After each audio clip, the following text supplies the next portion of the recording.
Graça e paz, igreja.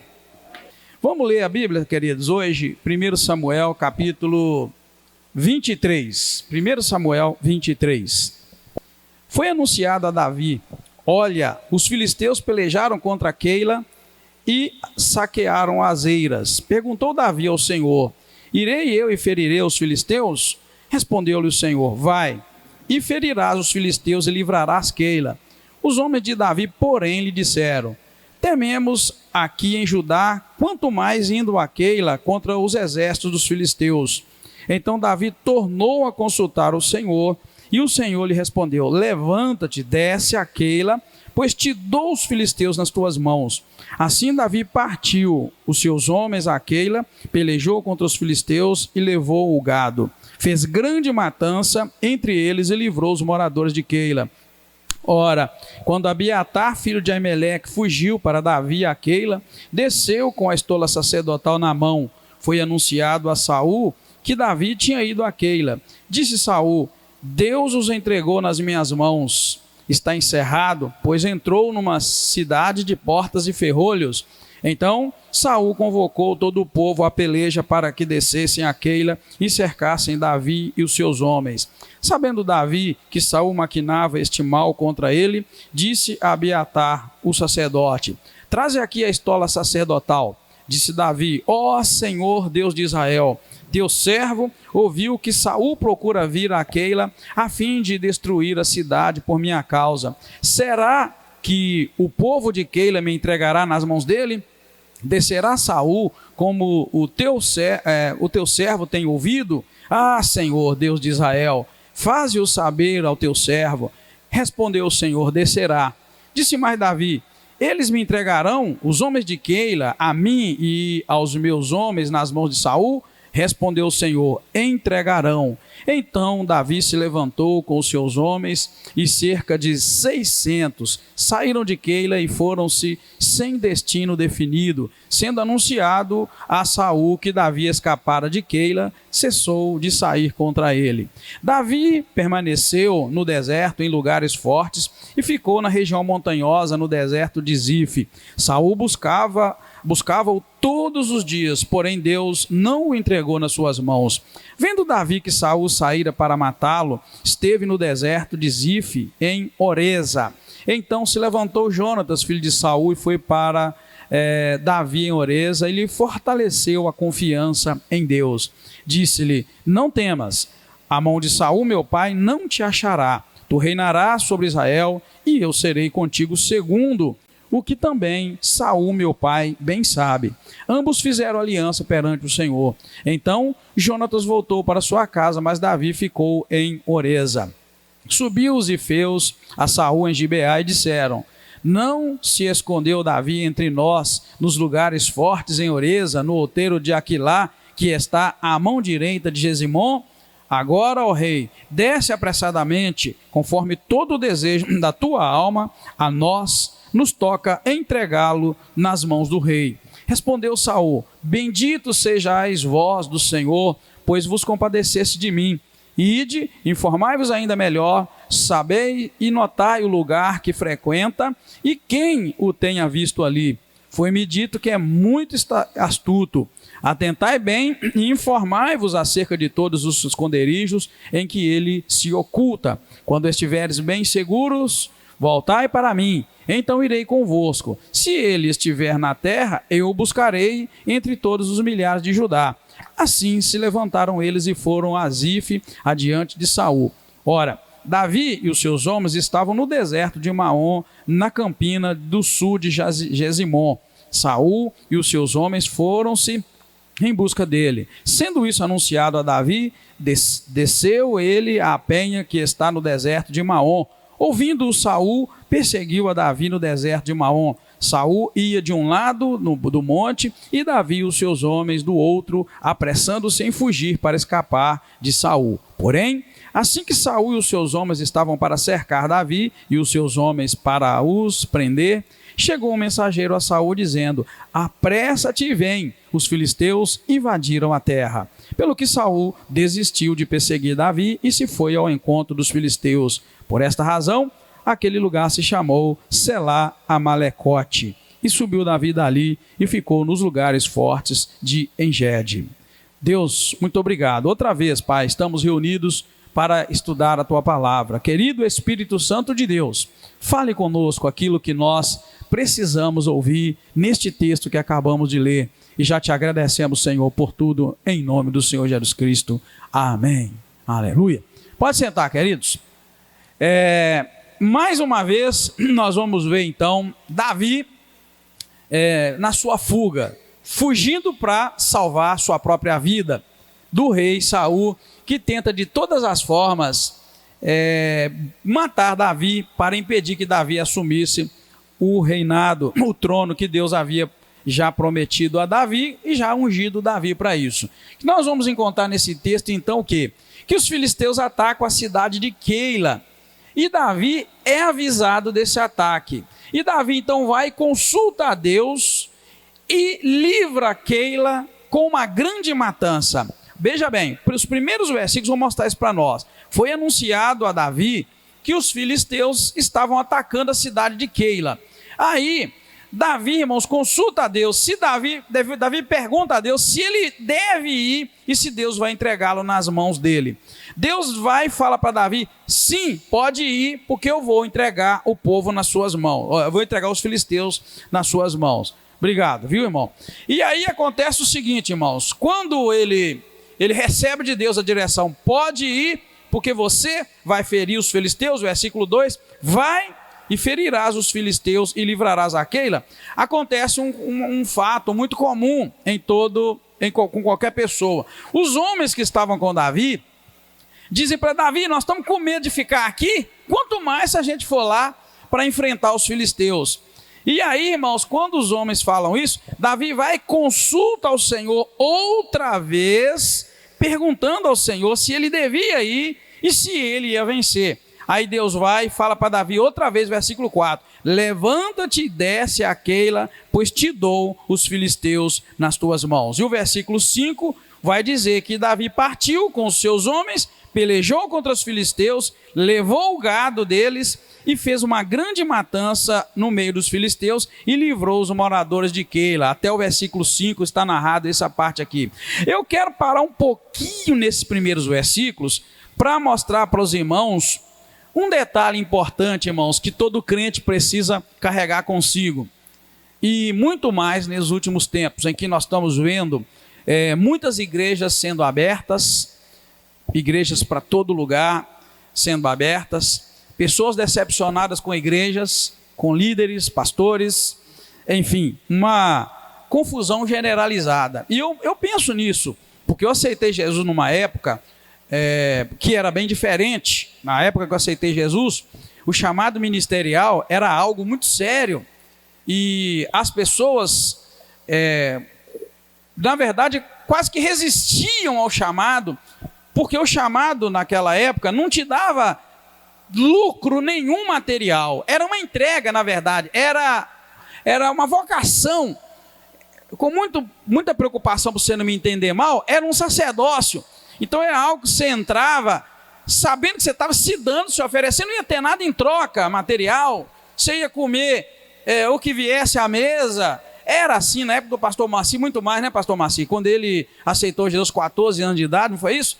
E logo Deus o chamou. Eu sou de uma época, então, não tanto quanto ele, mas há 30 anos atrás, 30 e poucos, que era assim o chamado. Então a gente não queria muito esse negócio de chamado, porque sabia que era entrega, você ia se oferecer, você ia dividir o seu arroz com feijão e ovo com a pessoa necessitada, você não ia ter nada. Não era, a perspectiva não é a de hoje, que criou-se uma situação em que, na verdade, é luxo, é lucro, é vantagem, e sim, esta é a realidade.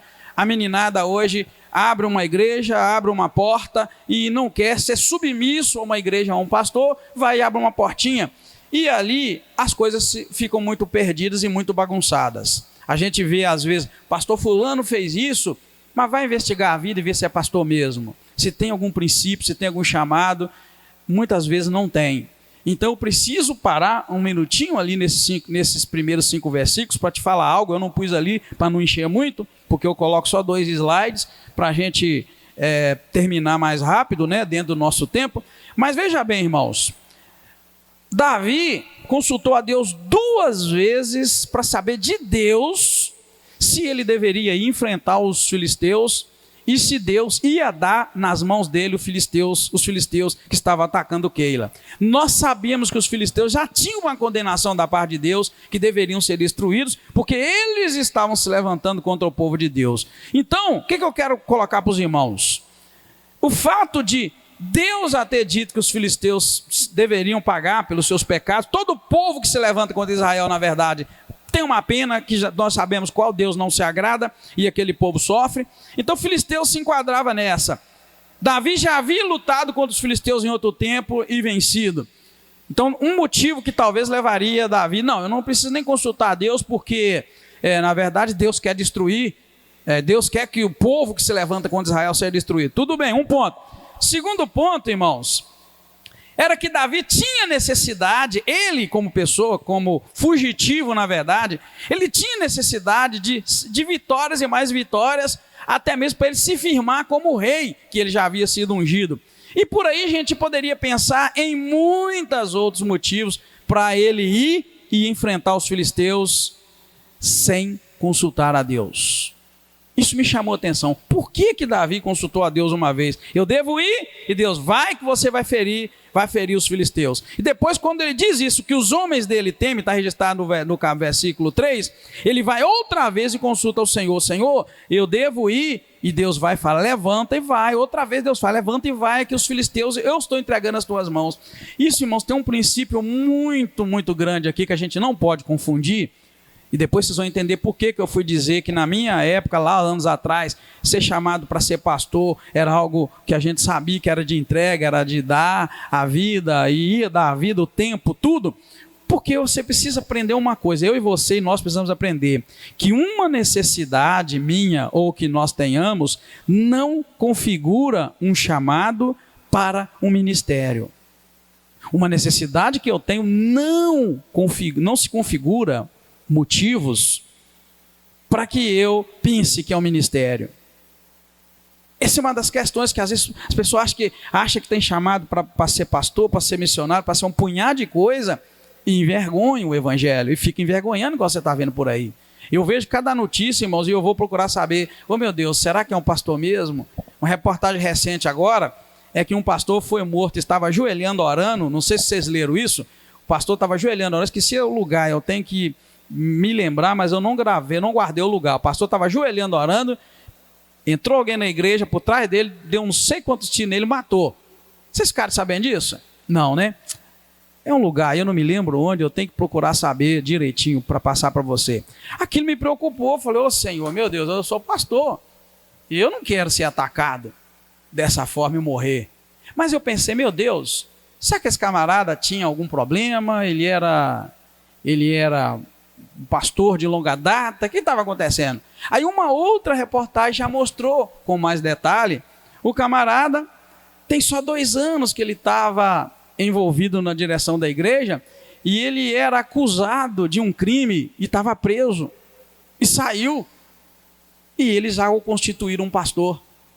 Aí eu entendi tudo. Vocês entenderam bem?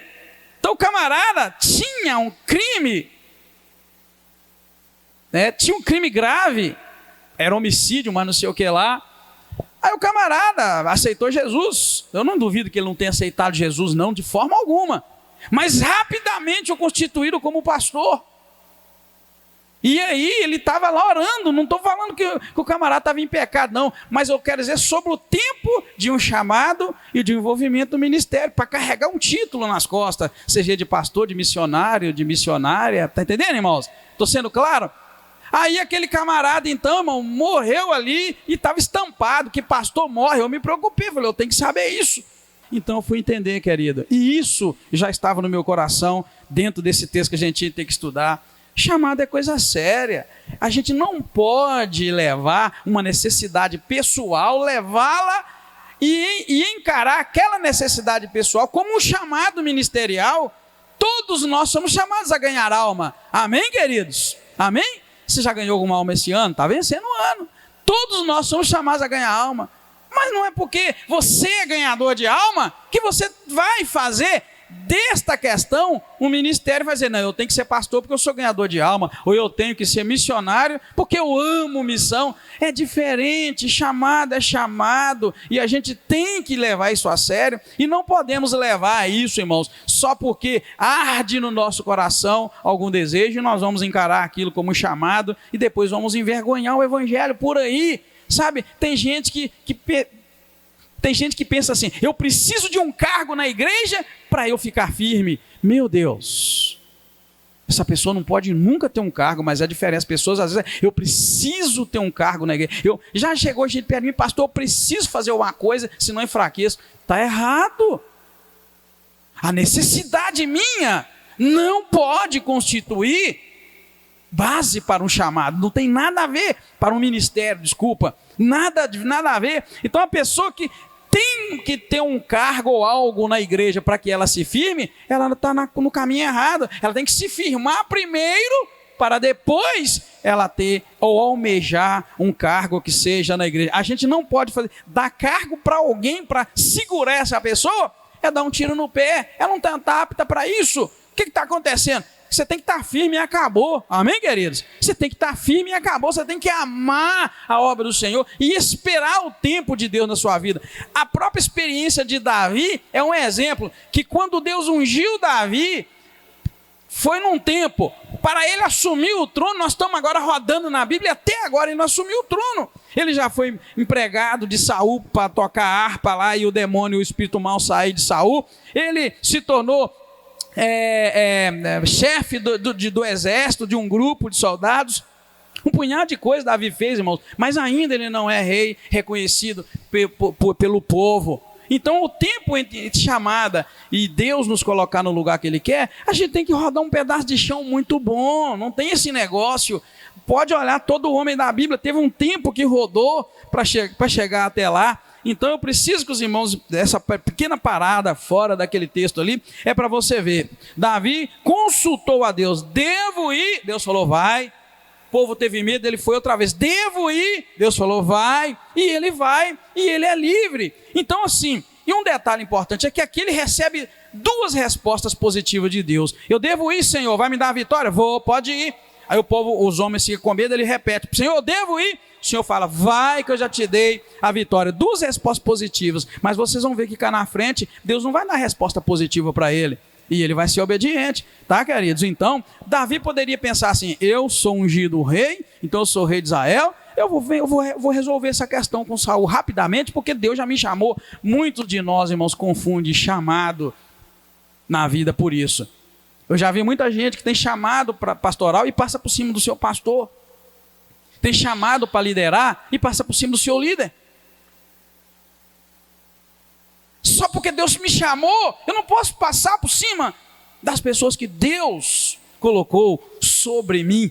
Não sobre, mas sobre, para ser autoridade sobre mim. Isso é princípio, a gente tem que pensar nele num dia de estudo como esse, para que você seja abençoado. Tem o tempo exato de Deus, e Deus nos prepara, e Deus não tem pressa também, querido. Um detalhe que eu não notei, Deus não tem pressa. Pai, esperou Moisés 40 anos para poder chamar Moisés, depois mais 40 anos no deserto para ensinar, e mais 40, e Deus vai dessa maneira, trabalhando com cada um de nós. Você pode olhar para a sua idade e pensar assim, não, mas eu estou à beira da morte, então eu tenho que fazer algo rápido. Tranquilo, querido, não se apressa, faz o que você pode agora, olha ao teu redor, ganha uma alma para Jesus, que você já está fazendo tudo que o Senhor espera de um homem, de uma mulher, um crente. Ganha uma alma que você ganhar, você já fez o teu trabalho, fica tranquilo, Deus mesmo nos coloca, irmãos, onde Ele quer que nós estejamos. Não adianta precipitar. Davi está dando um bom exemplo para nós aqui, tá? Então veja bem, que ele então acaba livrando o povo de Keila das mãos dos filisteus, livrando com uma grande matança. No entanto, Saul vai até Keila buscá-lo para matá-lo, né? Aí o que acontece? Davi vai e consulta a Deus sobre o que ele deveria fazer. Olha o Davi, irmão, consulta a Deus se deve ir a Keila defender o povo de Keila. Duas vezes que ele perguntou, Deus respondeu as duas vezes para ele, vai. Aí quando Saul então descobre que ele está lá e Davi ficam em aperto, é isso que nós vamos ver nos versículos seguintes, ele vai outra vez consultar a Deus para saber o que ele deveria fazer. E aí Deus vai dar duas respostas negativas, e em uma delas a resposta é a de que os homens de Keila vão entregá-lo nas mãos de Saul. Keila, o povo que ele acabou de livrar das mãos dos filisteus. Ele vai e pergunta assim, Davi pergunta assim, no versículo 11, versículo 10, para você entender melhor. Disse Davi: ó Senhor Deus de Israel, teu servo ouviu que Saul procura vir a Keila, a fim de destruir a cidade por minha causa. Verso 11, será que o povo de Keila vai me entregar nas mãos de Saul? Primeira pergunta que ele faz. Segunda, descerá Saul como o teu servo tem ouvido? Ah, Senhor Deus de Israel, fala comigo, faze-o saber ao teu servo. E Deus vai, querido, dessa vez dar a seguinte resposta: sim, Saul vai descer para te pegar, para te matar. Resposta negativa. Cá atrás ele perguntou: o senhor vai me dar vitória? Vou. Perguntou: talvez só me dar vitória? Dou. Agora ele pergunta: Saul vai descer mesmo para me pegar, para destruir a cidade, me pegar? Deus vai. Poderia ter falado: não vai. Eu esperava, quando eu leio, eu penso: opa, Deus vai falar não, porque é o homem de Deus, tem chamado, é o rei. Deus fala: não, ele vai descer. Aí o verso 12 fala assim: disse mais ele: me entregarão os homens de Keila a mim e aos meus homens nas mãos de Saul? E o Senhor vai responder: vão te entregar. Duas respostas negativas, querido. É outro ponto que a gente poderia parar. O que tem hoje de crente mimimi, que não sabe ouvir um não de Deus, só gosta de sim, e quer pôr Deus, quer colocar Deus ao seu serviço. Gente, o que você faria de uma situação dessa? Tem chamado, é ungido, vai ser rei, vai ser mesmo, e aí o teu inimigo te persegue adoidado, você é humilhado, você é envergonhado, você vive fugindo do seu inimigo, daquele que se levantou contra você, você vai e pergunta para Deus: ele vai vir me pegar? Qualquer um de nós, irmãos, pensa que Deus é nosso empregado, e diria que talvez nem fosse Deus que estivesse falando, porque Deus vai deixar que o inimigo venha me pegar? Deus vai deixar Saul me pegar? Falou: vai, ele vai vir para te pegar. Aí ele tinha acabado de livrar o povo da cidade de Keila, né, das mãos dos filisteus. Tinha acabado é um modo de falar, irmãos. A Bíblia não relata quanto tempo se passou, mas ele tinha dado essa vitória ao povo de Keila. Aí ele vai e pergunta: o povo de Keila, os homens de Keila vão me entregar nas mãos de Saul? Deus vai e fala: sim, te entregarão. Duas respostas brava, bruta. Porém, a gente precisa aprender a receber de Deus o melhor dele para nós, querido. Ele quer assim, vai ser assim, então será. A Bíblia diz então que Davi se levanta. Nesse momento ele já não tinha só 400 homens com ele, como lá no início. A Bíblia relata que tinha 600 homens. Saíram e foram, irmãos, sem destino definido. Nem um lugar para ir Davi tinha. Então ele foge da cidade. Pode ser que Davi se doeu para salvar Keila, e na verdade é para criar um ambiente ou um lugar onde ele pudesse refugiar. Porque até então Davi não ficava dentro de cidade, ele ficava afastado entre montanhas, na caverna, como nós vimos no capítulo anterior, ou ele sempre ficava em algum lugar escondido, nunca dentro de uma cidade, ficava em lugares que ele poderia estar bem protegido. Então, queridos, povo de Keila, de maneira ingrata, o Senhor vai e fala: eles vão te entregar nas mãos. Então ele foge sem destino algum, ele sai sem saber para onde ia, simplesmente estava fugindo. Muito detalhe nesses versículos que a gente precisa aprender e trazer para a nossa vida, que estamos acostumados com a vida mole, e a gente só quer mesmo é prosperidade, a gente só quer cura, a gente só quer ir muito rápido. Eu já vi gente falando cada besteira, cada asneira. Eu já vi uma pessoa há muitos anos atrás dizer que colocou Deus entre a parede, ou colocou na parede, não sei como é que é essa expressão direito, para que, apertando Deus, para que Deus fizesse o que ele estava pedindo. Eu já ouvi isso, querido. Misericórdia. Está por fora, não conhece Deus. Você colocar Deus contra a parede? Peraí. Eu acho que seria muito mais espiritual, se é que podemos dizer, que você colocou o diabo contra a parede, porque aí eu concordo que o Senhor possa te dar autoridade, ou me dar autoridade, ou nos dar autoridade, para fazer o inimigo correr, como a palavra diz. Sujeitáveis, pois, a Deus, Resisti ao diabo e ele fugirá de vós. Aí eu acredito que possa ser. Agora, você colocar Deus contra a parede, e já vi cada coisa, cada expressão. Eu já vi gente falando que pegou Deus pela palavra. Já vi, querido, pessoas que pegou Deus pela palavra. Tipo assim, encurralou Deus, ó, mas está escrito, então só tem que fazer. Pera aí, tá brincando comigo. Tá brincando. Que você pode lembrar a Deus das suas promessas, você pode reclamar com Deus o que a palavra diz, pode, mas você dizer que encurralou Deus pela palavra, você está brincando comigo. Pelo menos não é o Deus de Israel, o Deus da Bíblia, né? Que quando descia para falar com Moisés no monte, o monte tremia, né? Aquele Deus que fez soprar um vento forte e o mar se abriu, fazendo duas paredes de um lado e do outro, e o povo atravessou ali com os pés em seco, sem molhar. Não é o Deus da Bíblia, querido, aquele que chama as estrelas pelo seu nome, aquele Deus que põe limite às águas. Não é esse Deus que você encurrala, que você vai pegar pela palavra. Tudo bem, teu conhecimento da palavra pode te abençoar muito, muito, muito, muito. Você pode fazer Deus, você pode lembrar diante de Deus as promessas dele, isso é bênção para a tua vida, mas a gente precisa tomar cuidado, querido. Então, vamos pensando aqui nessa maneira, né, de vida de Davi, de fugir e esperar o tempo exato de Deus em que esta fuga ia acabar. Uma das melhores coisas que a gente precisa aprender, irmãos, é aprender com a natureza, é aprender com as obras de Deus, aprender com tudo que se possa aprender, para você ver como nós, homens, somos ansiosos e nós nos preocupamos com as coisas que a gente precisava aprender a não preocupar.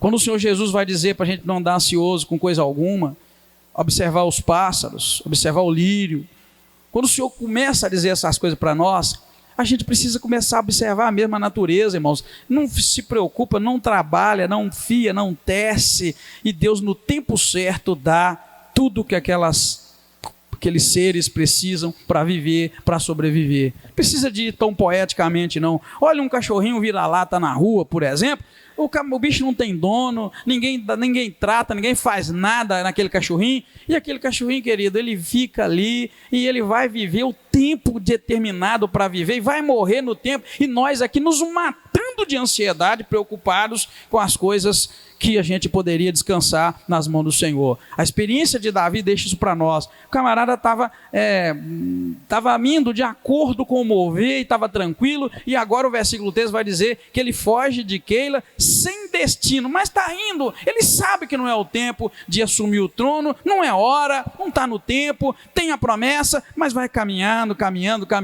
vamos por aí sem destino, vamos chegar num lugar e ali a graça de Deus vai estar. Não me assusta, irmãos, o fato de os salmos mais lindos da Bíblia, entre os mais lindos estão os salmos de Davi. O camarada tinha muita experiência com Deus no seu dia a dia para escrever tão inspiradamente aqueles salmos, tá? Alguns dos salmos, tá? Então, o que acontece? O que nós estamos vendo? Que desde que Davi foi ungido rei, você vai encontrar isso lá no capítulo 16, Davi, irmão, só tem sofrido humilhações, mas ele ainda é um camarada de fé. Ainda eu quero dizer para você se colocar no lugar e pensar, quantas vezes você já quis perder a fé? Quantas vezes você quis desanimar por causa dos problemas? Quantas vezes você perdeu a fé ou quase perdeu porque você perdeu o controle da situação que você estava vivendo?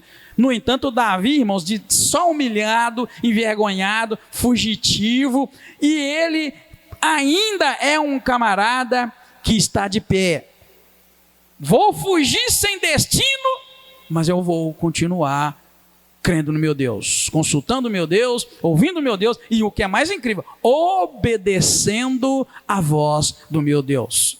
Porque buscar a Deus você pode até buscar, mas você obedece, né? Você pode até orar, você pode ler Bíblia, você pode cuidar de muitas áreas, mas será que você obedece à voz do Senhor Deus? Essa é uma experiência na vida de Davi que chama atenção. Então ele sai humilhado, até agora é só vergonha, só humilhação, né? E desta vez ele vai fugir para um lugar chamado Zif, no deserto de Zif. E ali ele vai receber o alento de seu amigo Jonatas, que aparece, a Bíblia vai criar um parêntesezinho na história das fugas de Davi, para mostrar que o amigo dele, Jonatas, fica sabendo que ele está lá e vai lá e faz uma visita. Agora, querido, o que eu acho mais lindo nessa visita, o versículo 16 mostra que então se levantou Jonatas, filho de Saul, e foi a Davi em Oreza, e lhe fortaleceu a confiança em Deus. Olha bem, na meio de fuga de sofrimento, vai o Jonatas lá, irmãos, e tem uma conversa com Davi, e nessa conversa está registrado que Jonatas fortaleceu a confiança de Davi em Deus. Oh, meu pai, como nós precisamos de ter uns amigos, ou algumas pessoas que apareçam na nossa vida, em momentos tumultuosos como esse, para, em vez de ficar falando batatinha, nos fortalecer a confiança em Deus. Eu tenho muita saudade dos meus primeiros passos na fé. Eu tenho saudade demais. Não estou agarrado lá não, irmãos. Minha vida está indo e eu estou cheio de planos e perspectiva, não sei se Deus vai cumprir elas, mas eu estou. Igual o próprio Jonatas aqui, ó. Jonatas fala uma coisa que não se cumpre. Quando ele vai firmando a sua aliança outra vez com o Davi, ele fala: olha, Davi, meu pai não vai te pegar nunca. Davi nunca vai te pegar. Você vai reinar em Israel e eu serei o segundo contigo. Ele fala isso, mas ele não vira o segundo com Davi. Ele vai morrer antes de Davi assumir o trono e ele ser o segundo. Nós vamos ver isso. Porém, está dizendo aqui claro para nós: olha, eu vou ser submisso a você, você vai ser o rei, o trono não é meu, é seu, eu vou estar lá e vou ser o segundo, você vai ser o primeiro. Ele tinha um plano futuro, e assim, então o pastor Edgar também, eu tenho plano futuro, plano para frente, muito plano, mas a gente precisa compreender, irmãos, e andar dentro da vontade do Senhor, em momentos de dificuldade, de luta. Como faz falta chegar um irmão, querido, que não quer nada além do que fortalecer a tua fé. Meus primeiros anos de caminhada, eu estava dizendo para você que tem saudade deles, a gente tinha um grupo, irmão. A gente não tinha tecnologia, não existia nada disso, nem telefone existia direito. Se tinha um telefone nessa rua, não sei, né? Eu morava na outra rua lá e aliás, eu morava lá no Jardim Panorama, o irmão Jonas morava na outra rua, na Goiânia ali, e enfim, poucas casas lá para cima, então o recurso era escasso, o recurso era mínimo. Carro nessa igreja acho que era 1 ou 2, né? E era Fusca e Brasília e mais não sei o quê. Então, querido, é um tempo que não tinha recurso nenhum. Bíblia era uma raridade, uma Bíblia, era difícil a aquisição de uma Bíblia. Então a gente não tinha muito, mas a gente tinha, querido, a graça de Deus para fortalecer a fé uns dos outros. Aí juntava eu, o Nem, que é o pai do Ninja hoje o Ninja já é do grupo dos homens da igreja, era eu e o Nem, era o Joãozinho, era o Roberto, e a gente segurando um ao outro para que a gente não caísse. É uma coisa que eu tenho saudade, hoje eu não vejo isso entre as pessoas, elas segurando umas às outras para que elas não caíssem. Eu não vejo as pessoas fortalecendo o outro na fé. A gente criava aliança: olha, se eu falar uma palavra que não agrada a Deus, me corrige, me ajuda. É essas nossas conversas, querido, quando a gente estava batendo papo. Não eram essas coisas vazias hoje. A gente não vinha para o culto, irmãos, pensando em qual lanchonete que a gente ia comer hambúrguer. Não, a gente não vinha para um culto pensando qual que ia ser o lazer, qual que ia ser o evento. Não, a gente vinha para a igreja e sabia que depois daquilo ia conversar um pouquinho, ia cada um para sua casa, na luta espiritual, mas a gente encontrava um ao outro para nos fortalecer na fé e para: olha, eu vou te ajudar a não cair, me ajuda também, se eu falar uma besteira, me corrige, se eu falar uma gíria, olha, querido, se eu falar uma gíria, me corrige. Hoje tem crente que conversa que dá vergonha, e você vai falar: pastor, não tem nada a ver não. Esse é o problema, a gente achar que não tem nada a ver. Não, gíria, para que você vai ficar falando gíria?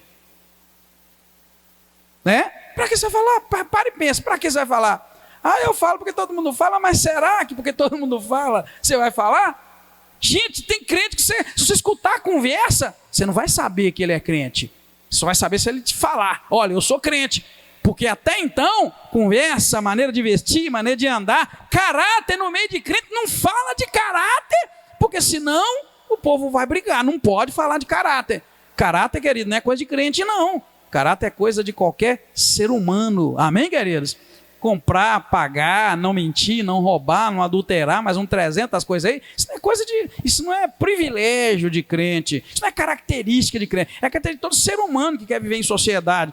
Porém, essas coisas não têm tanto valor. Então, queridos, olha bem que coisa bonita vai acontecer. Jonatas vai, aparece e fortalece Davi na fé. Dá uma ajustada. Olha, Davi, você vai reinar, eu vou ser o segundo no seu lugar, apesar que isso não vai acontecer, mas ele diz, olha, eu estou contigo, o trono é teu, não se preocupe, meu pai não vai te pegar, meu pai não vai te destruir. Olha que nível de conversa. O meu pai não vai conseguir colocar a mão em você para te matar. Meu Deus, que coisa. Meu pai, ele está dizendo isso aqui, tá? Na minha Bíblia está dizendo assim: então levantou-se Jonatas para Davi em Oreza, ele fortaleceu a fé. O verso 17, ele disse: não temas, a mão de Saul, meu pai, não te achará.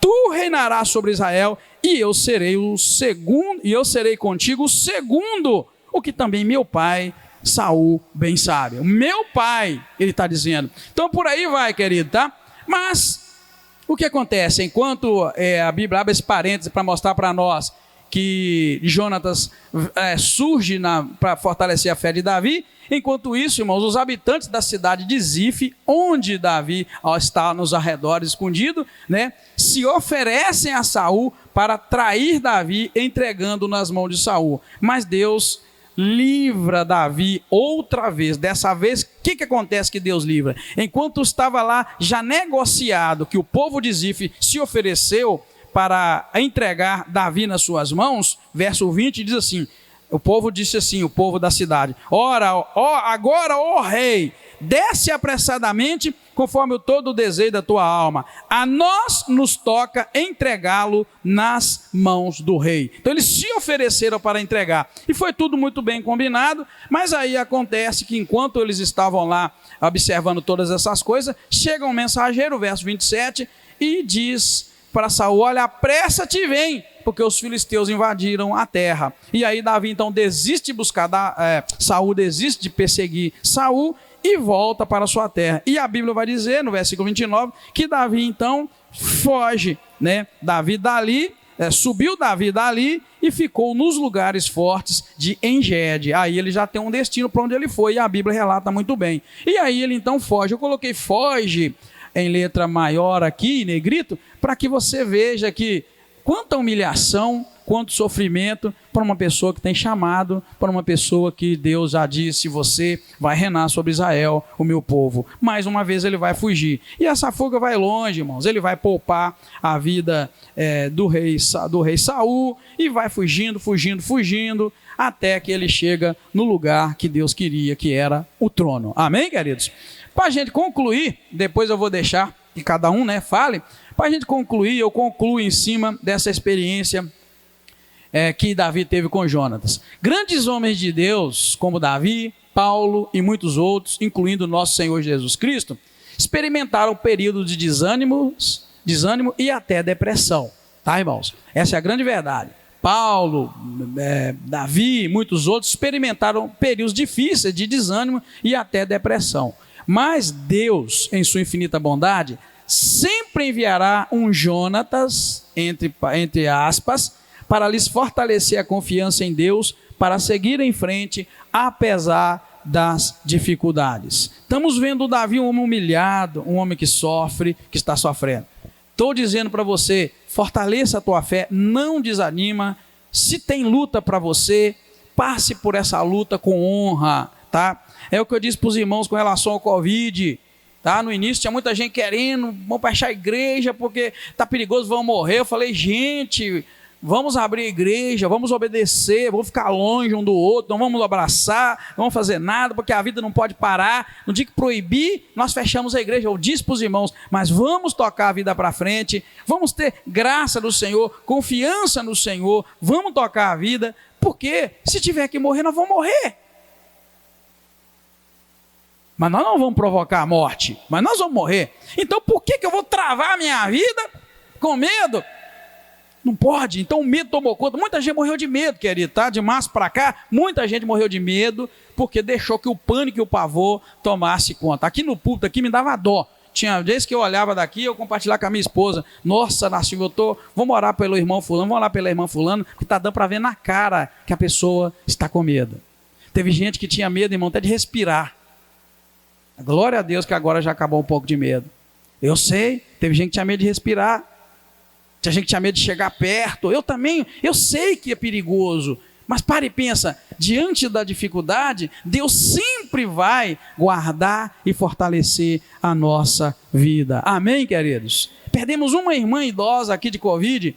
Eu louvo a Deus, irmão, foi só uma, porque teve igreja que perdeu várias pessoas. Então a gente sabe que teve igreja que teve um baixa terrível, muita gente morreu. Então a gente sabe dos perigos. Mas agora nós vamos paralisar e vamos morrer diante da dificuldade? Desculpa, vamos morrer não. Vamos paralisar e vamos ficar sem ânimo e sem direção? Não, querido, vamos andar. Se tivermos que morrer, morreremos, mas morreremos de maneira digna, honrando e exaltando e glorificando o nome do nosso Deus. Amém, queridos? E quando vier a luta e a dificuldade, não preocupa, tá? Sempre vai aparecer alguém, Deus vai enviar alguém para te fortalecer a confiança em Deus, para que você siga em frente, para que você não desanima, porque assim funciona no reino de Deus. Deus não nos abandona, nem nos deixa perdidos, sem direção.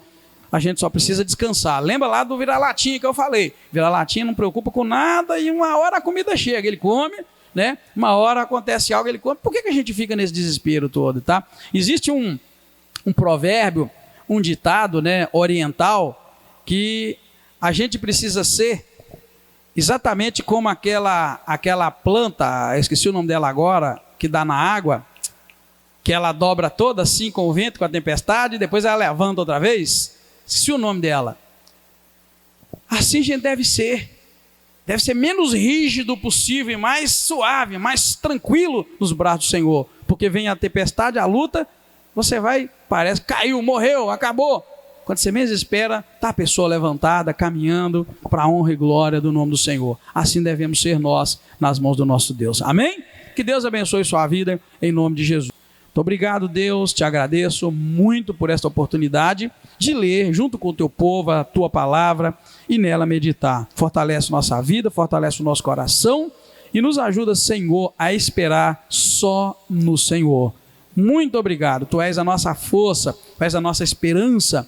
Obrigado por levantar pessoas, Pai, nos momentos mais difíceis da nossa vida, pessoas tementes ao Senhor, que vão nos fortalecer a fé e a esperança em Deus. Nós te bendizemos, te agradecemos, pedimos o restante de noite na tua presença, uma ótima semana. Muito obrigado, nós te agradecemos em nome do Senhor Jesus Cristo. Amém, aleluia, glória a Deus. Deus te abençoe e te guarda em nome do Senhor Jesus. Vamos estar juntos durante a semana, se Deus quiser.